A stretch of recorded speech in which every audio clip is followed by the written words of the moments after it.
टंडोजाम मां खे ख़बर ॾींदा हलूं त अवामी न्यूज़ जे ॾिनल क़ौमी काज खे समूरी सिंध में भरपूर मोट मिली रही। अवामी न्यूज़ जे सरवाण अब्दुल रज़ाक राजपूत खे जस पेश कयो पियो वञे। टंडोजाम में 4 डिसंबर क़ौमी काज अवामी न्यूज़ सां मल्हाइण जो वचन कयो वियो आहे। टंडोजाम में जतोई पंप खां सकाफ़ती रैली कढी वई। इन हवाले सां वधीक तफ़सील ॿुधाए रहियो टंडोजाम में अवामी न्यूज़ जो रिपोर्टर लाल तुनियो पंहिंजी रिपोर्ट में। सॼी सिंध जीअं टंडोजाम में बि सकाफ़ती रैलियूं वॾे जोश जज़्बे सां मल्हायूं पियूं वञनि।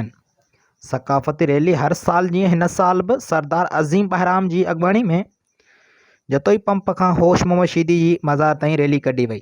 रैली में वॾे अंग में सिंध सां चाह रखंदड़ केतिरनि ई नौजवान ॿारनि बुज़ुर्गनि झिमरियूं हणी रैली में सकाफ़ती लिबास पाए अवामी न्यूज़ सां ॻाल्हाईंदे चयो त मज़ीद ख़बरनि ऐं तफ़सीलात लाइ विज़िट कयो असांजी वेबसाइट www.awamiNewsHD.com ऐं ॾिसंदा रहो अवामी न्यूज़ HD।